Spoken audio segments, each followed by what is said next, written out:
Hello, everybody. I know everyone is very excited to talk about Canmore today. We've had a really good response for this meeting today. Oh, hi, Franco. I saw you were just calling, so hopefully you're good. I'm glad you got in here okay. We will be streaming this as well in the Facebook group as well. We will record this. So if you need to pop out or want to share it with someone later, we will record it. We will share that recording as well inside the Facebook group so that you have it for later. And yeah, we're really excited to have everybody here today. So we'll go ahead and get started.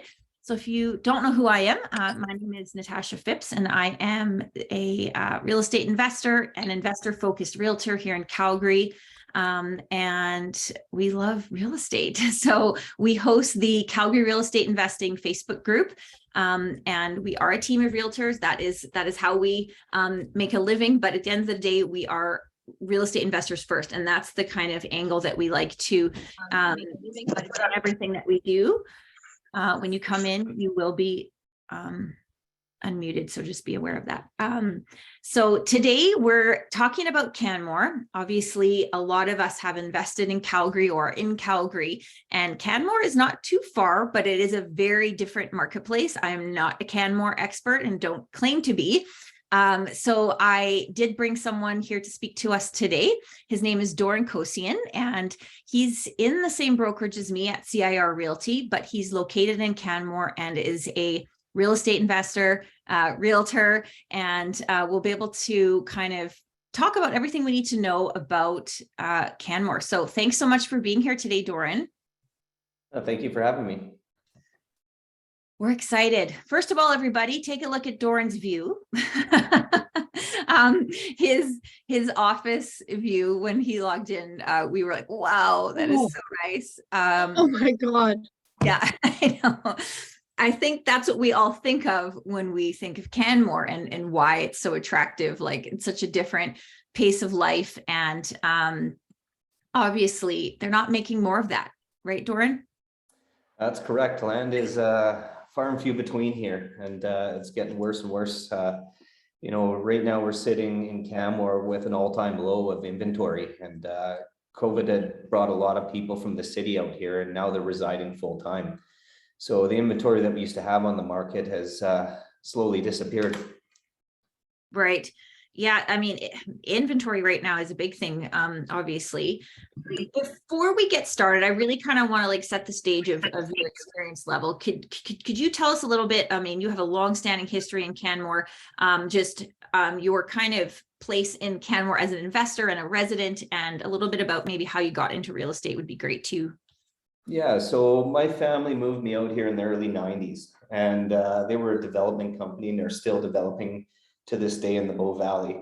And then I was brought up in construction and kind of always strived to get into the sales team in part of my dad's company. And then it ended up shifting into real estate, and just kind of went from there. And I've been licensed since 2005 and trading real estate out here since then. Wow. So kind of that family real estate background, very similar to my story as well. And so you're in every kind of facility of this, which is really helpful. And you do management as well, and you're still involved in the development side today, right? Correct. And yeah, we have our short-term rental management company, Mountaintop Vacation Rentals. So we can help you with the sales. We can help you with the management aspect. Pretty hands-off for the clients that come out this way. Yeah, and I mean, that's a big thing. A lot of our viewers they're not locals, they're not in Canmore. And even if they are in Calgary or area, we always have the philosophy that we shouldn't be trying to buy ourselves another job, right? We're not trying to buy a job, we're trying to invest. And so having the right team on the ground is critical. So can you maybe talk about what are the strategies that most of these investors or yourself too are looking at when it comes to Canmore right now? Right now the strategy is everyone's kind of sitting on the fence waiting. Like I said, it's basically being prepared, having your financing in place, going back to the low inventory. When something comes on the market that people are interested in, there's a lot of people interested in it as well, not just our group of clients and everything like that. So you have to really think about that and be prepared to still make the move. It just listed a property and it, believe it or not, still went into multiple offers, 5 offers. And if things are priced correctly, you need to be ready to move. Right, exactly. And as an investor, obviously, Canmore, we initially first think of short-term rentals. Maybe we can talk about that as well. But first, when you first kind of logged on here, you had said that there's a lot of people have moved to Canmore. And so is there a demand for long-term rental product? And is there a way that an investor can make those numbers work? Oh, there's a huge demand for it right now with all the short-term properties that have been built in the last few years. The developers have not put any residential on the market.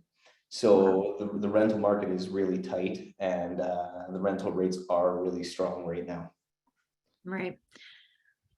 So, and I'm sure if like redevelopment is probably a big thing, right? Like, because it's not like you can keep going out. So there's probably a lot of tearing things down and building anew, right? A lot of development type of opportunities to create that type of product. Would that be the solution? Yeah, it's so a lot of infills going in, whether they're fourplexes, duplexes, sixplexes. But it's that market is as well. The strategy, you need to be prepared because land is far and few between, so everyone's jumping on it. Yeah. Who's got the gold? Right? Who's holding it? You got to kind of find that out. Okay. So it's one of those things. If that is the road you're going down, you need to be educated and prepared to pull the trigger. Yeah, for sure. And what is the kind of sentiment of the locals when we're seeing this outside investment? Is this a concern for local residents in terms of this development? And I know that wasn't one of our questions that we gave you, but that just kind of came to my mind because that's something I always wonder about. So like every community, it's 50-50. You have the people that are pro-development, and then you have the people that are anti-development. So obviously when you're dealing with the old miners and stuff like that, they don't like the growth of the town. But they're, like I said, it's a 50-50. Obviously the local businesses in town need the growth to survive out here. So you got to look at both sides of it. Absolutely. Okay. Let's now kind of talk about short-term rentals, because I think that's the well, everywhere now with interest rates, it seems like everyone wants to talk about short-term rentals because you can actually kind of start to make the numbers work in terms of cash flow. So can you tell us, this is the first thing that's important to understand about Canmore is the zoning. You can't just do short-term rentals anywhere. What do we need to know about if I'm an investor, I want to get into short-term rentals in your area? Just in like short notes here, it's very area specific in Canmore. So the town council has done a good job in dividing it. So if you want a residential property here, your area is going to be a residential. If you want a short-term project, it's going to be a short-term area. So the town is very strict on it as well. So knowing the right areas is the key. Okay. And so the town is strict on it, so they must implement fines and shutting you down if you're not on the right side of things, I'd imagine. Correct. Okay. And is there, given there's these like specific areas, is there a lot of areas to consider? Is it like how much kind of Canmore can you really do short-term rentals in, or and the area, because we know you can go outside of Canmore too, right?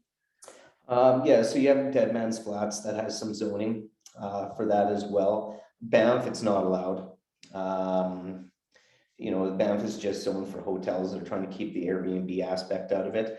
There are some loopholes there, but that's 31-day stays. So you can get away with that. You can get away with that in residential areas as well. As long as the stay has to be a 1-month interval. Yeah, it's mainly the downtown core and specific buildings, and then there's a couple different zonings in each of those buildings. Okay. So just understanding the 2 zonings and the Canmore, we have our own kind of little MLS system out here that the local brokers designed, And I can set people up on that, and only those specific buildings show up. And then Perfect. they're notified for new listings and everything. Yeah, so you know that if you're in that specific area, then you're okay. So still, our matrix does not have it set up, so I can separate those listings for people, whereas our local system does have that. Okay. And next question obviously is the income and the cash generation. So you have a foothold on the short-term rental management side of things. Yep. How has the kind of process been coming out of COVID and demand and seasonality and all of that in terms of running one of these short-term rentals? So let's go back to 2019 before everything hit there. Our prices were really strong at that time. What we found, and we owned personally, even when COVID hit, it was still a profitable industry. With the short-term rentals. It wasn't making great money, but it wasn't any money out of our pocket. Mm-hmm. And then coming out of COVID, we're higher numbers now than we were before COVID. Nightly rates and revenues have gone up, I'd say, from 2019 to today, probably 25% more, 20% more. Wow. That's substantial. Yeah. And is there a seasonality? I mean, obviously, there's lots to do year round, but is there a substantial difference between summer months and winter months? Yeah, so summer months is where you make all your money. And then winter pays the bills and a little some coming in. Right. So that summer is key, right? And it's kind of that June, July, August, September is where the bulk of the money is made. Okay. That's, yeah. So if, like, I know in Calgary, when we're analyzing a short-term rental, like we tend to put in a 70% occupancy just as a, buffer. And would that be something in line with what you would be doing on an annual basis in terms of like a occupancy, or is that out of line? No, that's pretty correct. That's pretty fair. So right now we just kind of finished our shoulder season. Yeah. So that one is, you get the weekend hikers, but you got to remember kids are back to school, everything like that. So it kind of tapers off. And then now that the ski hills are open, we're ramping back up and coming into Christmas season. So things are, we're sitting at right now, most of our units are sitting between 80 and 90% occupancy. So which is still pretty good for this. Yeah. Yeah, absolutely. That's awesome. I mean, and if you guys haven't been to Canmore, I mean, there is a lot to do year round in Canmore. You're going to get more tourism, of course, in the summer, but there's a lot of, experiences you could draw from in your marketing when it comes to short-term rentals to kind of create that experience of why I want to go to your place and the experience you've put together. That's a huge opportunity for that in any short-term rental anywhere. But I think with Canmore, like, tell me what I want to do there if I'm a tourist and why I want to go there. And there's so much you could offer there. I was just checking a couple of the questions to see, okay, how far from airport? Get an idea of price point. If we want to get into the, let's say, short-term rental space, it's an approved, apartment style unit. What is the starting sort of in price point? I know that's always a hard question that we would need to be at for it to start to make sense. So starting at a 1-bedroom, you kind of, so you got to remember all these prices are subject to GST. Talk to an accountant about how you can defer the GST on this, but it kind of starts around the 500,000 to 2.5 million.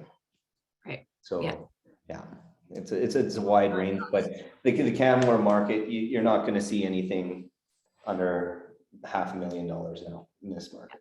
Yeah, exactly. And is the town, I should have asked this previously, but is there, do I need a business license? What do I need to do to be operating on the right side with the town of Canmore if I want to run a short-term rental? So yes, if you're going to run it yourself, absolutely, you need a business license. If you're going to hire a management company to take care of it, I would make sure your management company has a business license. Yeah. Okay. And there's a lot of these hotel condos, that you see come up as well. Not everyone's familiar with what that means. Can you just explain to us the difference of buying something like Sparrowhawk, or is a purpose-built unit that's zoned for short-term rental versus buying into a hotel condo type of project? So hotel condo is just the term. So Sparrowhawk could be put under that same term. Okay. That was just a designation. So that means you can't live in it full time. Can't So live you in. have your restrictions on your stays. Canmore and Deadman's have two different restrictions, and we can go into that further if you want. As well, you also have the tourist zone, which is Canmore's most flexible zoning, and as well, Deadman's has that tourist zoning as well. It's called flexible zoning, and what that is you're obviously going to pay the premium for those types of units because you can live in them full time. You can rent them out short term. You can rent them out long term. You can do whatever you want with them. Whatever you want. So the nice thing is if you get a tourist zone unit and you decide to reside on it, you can do your declaration saying you're living in the property, and you come down to a residential tax base. That's a big thing. Yeah. That's got to be a substantial thing. Tell us more about that. The residential tax, versus operating as a business. What is the difference? So obviously it's a double the mill rate. So residential, so don't quote me on this, is sitting in between that 5 and 6, and your mill rate is I can pull it up. That's okay. No, it's okay. It's about 13%, I think, off the top of my head. So obviously you have to do your declaration proving that you're living, or stating that you're living in the property and not using it for short-term rental base. But as well, if someone chooses to have an investment property right now, having it pay for itself, it's a good retirement plan because you can live in this property when you retire. And then it still has a great resale value. It's one of the top valued properties in the Bow Valley, like per square foot. Yeah. So. Someone asked to compare Canmore to a market in Ontario, but it's very different. You'd be maybe looking at cottage country or something like that. This is in the mountains though, so it's a very finite, like there's no more land because it's surrounded by mountains. So it's a little bit different than any Ontario market I could probably think of. You'd have, was it the Blue Mountains, Nadine, those areas? I don't know, but either way, if you have not been out to the Rocky Mountains, you need to come and see it. You need to come see it for yourself. Very different out here for sure. You're about an hour and a half-ish, I think, to the airport. Someone asked that. And I think a big thing, Doran, too, what you just touched on is like Canmore resale and property values over the last decade, let's say, or you've been involved in the market. Even when Alberta kind of had some serious lulls, like Canmore seemed very much in its own space, right? Yeah, it's its own little bubble for sure. And it like you keep touching on, there's just no more land. Yeah. So, and for any new future developments coming on, once again, I don't have a crystal ball, but it's, we're looking 5 years before developers see any new land. Wow. At least. So what you see right now is what you see. Wow. Yeah, so that's only going to squeeze prices even more. Nadine asked, well, yeah, that's kind of just what you just said. Like, where do you expect hotel condo prices to go in the next 2 to 3 years? It's going to go up. It's going to continue to go up, I would imagine. But do you want to answer that with your crystal ball? Yeah, just on the rate of return that you can pull out of these, it still is our hot market. Residential is still moving like it always does up here, but people just continue to want to own these properties. It's nice. It's a nice way to pay for a property and enjoy it at the same time. And then, when you have it all paid off, it's a great source of passive income in the future. Absolutely.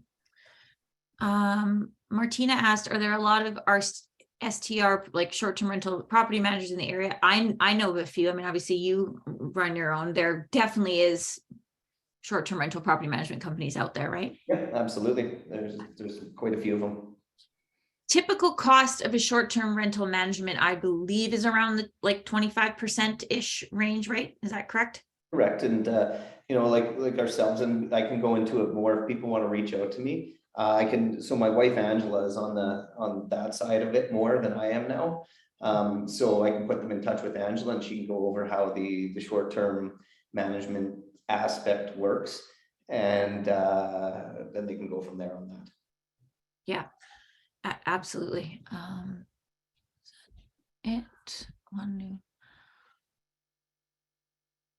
Well, this is a good question. What would you suggest is the best value for an STR in Canmore? Like, would you prefer, if price wasn't an issue or whatever, would you be looking at single family homes, duplexes, like 1 or 2 bedroom condos? Do you see that kind of sweet spot in terms of income versus property type, or no? Absolutely. So it's the more heads you sleep, the more you make.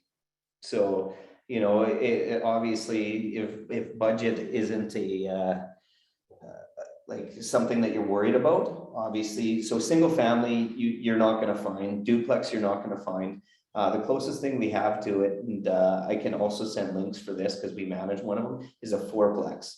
And obviously you're sitting kind of around that $2 million to purchase that. And but the rate of return is going to be quite a bit higher. Right. Yeah. Okay. Do you have any advice or like things to watch out for? I mean, I'm obviously a big proponent of finding the best person for the job at all times, which is why we're talking to you. But just as a generality, someone looking into Canmore as a place to invest, is there any, like we talked about the zoning, is there anything else you think that maybe is misconceptions about your area? No misconceptions, but every purchaser that purchases is different. So it's a case by case basis of what everyone wants and the proper guidance to get them into those proper buildings. So it's, to answer that question, it's easier just to contact us and then we can see what everyone's looking for and put them in the right direction.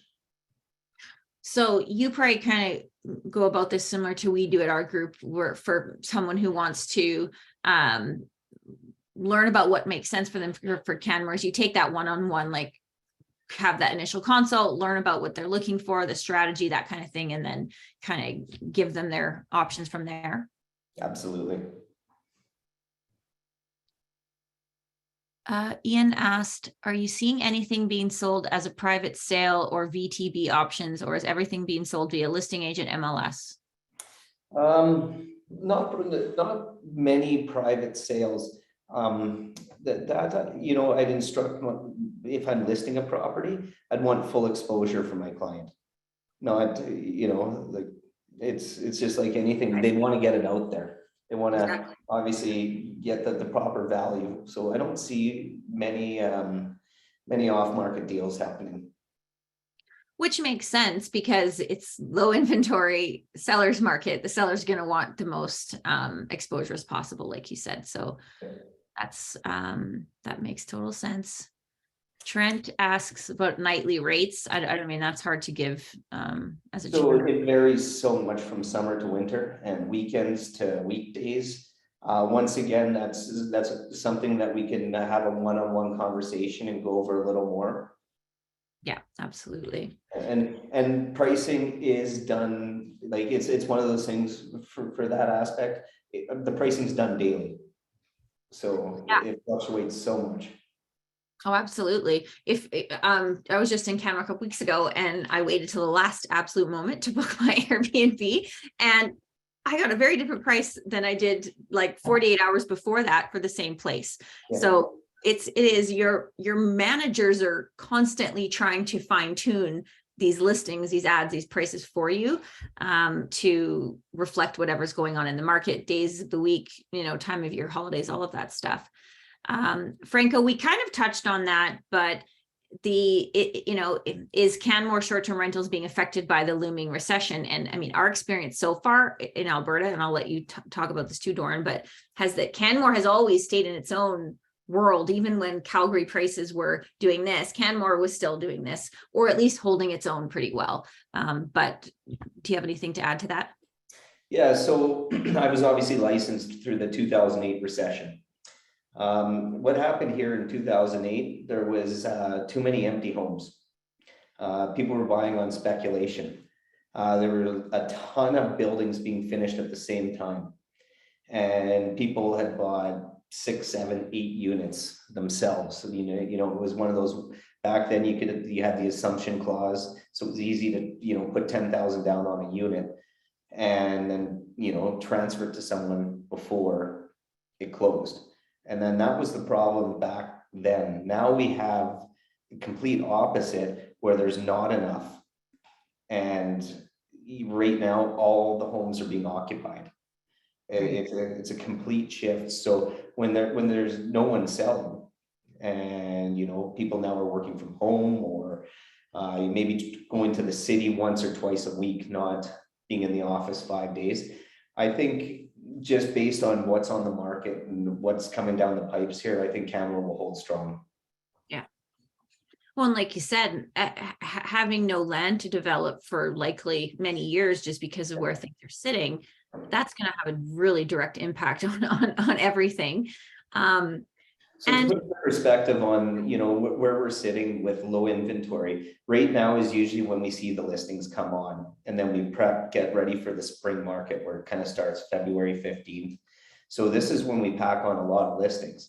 Right now, we should be sitting between 250 and 300 listings, which I know sounds small, but we're also a smaller community. When we were doing our stats yesterday, we were sitting 119 listings on the market, and I think 22 of them were conditional. Wow. Yeah, so that's substantially lower than what you would expect this time of year. And the fact that there's 100 realtors in town. So it's really low inventory. Yeah. That's true. Okay, so what was I just talking? I was just gonna say, Nadine asked about the Three Sisters area. What's So going that's on? So sorry to interrupt there. That's the Three Sisters area is where the future development will go. So right now they're in the process of building a second downtown up there. So once again, that's something it's called Gateway, and that's a one-on-one basis conversation because that's pretty lengthy. But Three Sisters has been shut down from the town of Canmore for any future development. And so they're in the process of suing the town of Canmore, and they have alongside them the province of Alberta backing Three Sisters against the town of Canmore. Wow. But by the time that gets through the court system, you still have the infrastructure needs to be put in, streets, sewer, water, all that kind of stuff. That's why I say a minimum of 5 years before seeing anything. Yeah, absolutely. Drea asked, actually, before I answer that, I have a question. When thinking about investments, we always start with like the economics when we're like looking at an area, like, who's moving there, what's going on. What's the job market like there? Like, is there a need for people moving there? Is there people moving there because there is employment opportunities? I know they're having a hard time if they want to move there, where they're going to live, but what's that like right now in Canmore? So Canmore, there's always a good job market for people out here. It doesn't matter what you do. There's always a need, by myself growing up in a construction family, the need of having project managers, all that kind of stuff is very limited here. And we end up going to the city to find most of these people and then try to convince them to move out this way. So yeah, it's if you want to work, there's tons of work in Canmore. That's great. Okay. And I mean, I've heard of lots of people wanting to relocate to Canmore. I think there's definitely people who also have the dream of maybe international workers, and then they look to move to Banff, but Banff is too maybe expensive or whatnot, and they end up living in Canmore to commute. And so it's not just about travel tourism employment. There's a lot of different types of employment as well. Yeah. Yeah, lots of employment out here. And then for Banff, it's not the cost. Banff, you need the right to reside. So you have to work in the park. Yeah. Be able to purchase Well, to be able to reside in Banff. You can purchase a property and rent it out, but you need to work in the parks to be able to reside there. Yeah, that's a big thing. Any things to know about financing properties in Canmore? Is there anything different that like you want people to know? Yeah, so I do have for short-term rental properties, I do have my in-house financer that works out of the office. There's two options. TD, I have a contact at TD. They offer at 35% down. And then CIBC, I have Albert Watmo, which used to do quite a bit in Calgary. And once again, I had him move out here. So he can just and he does those at 20% through CIBC. Okay, so Yeah. a couple of options, different down payment structures to look at. And again, everyone, like that's why we're talking to Doran, is find who knows whatever you're trying to do the best, right? And has done it before you, has the team in place. I like that it's a one-stop shop for financing, property management, everything in place. So couldn't recommend that more. I think we'll kind of, maybe wrap it up there. If people want to connect with Doran, Drea is here to connect whoever wants to be connected from our world over to Doran. So we will be sending out a message to anyone who wants that, and we will get you introduced to Doran's team. Any last things you wanted to talk about, Doran, or what people can expect when they reach out to you or anything like that? No, I think I'm good on my end. And Okay. like I said, case by case, everyone's different. Everyone's needs are different. So it's just easy to reach out to me, and we can point them in the right direction and give them the best advice that we can. Absolutely. Awesome. Well, I appreciate your time so much. Wanted to keep this within half an hour for everyone. I know it's the middle of the workday, so appreciate you all for being here. And thanks so much, Doran. Yeah, not a problem. Thanks for having me. Hey, take care, everybody. Yep. Thank you. Have a good rest of your day. Bye. Bye-bye.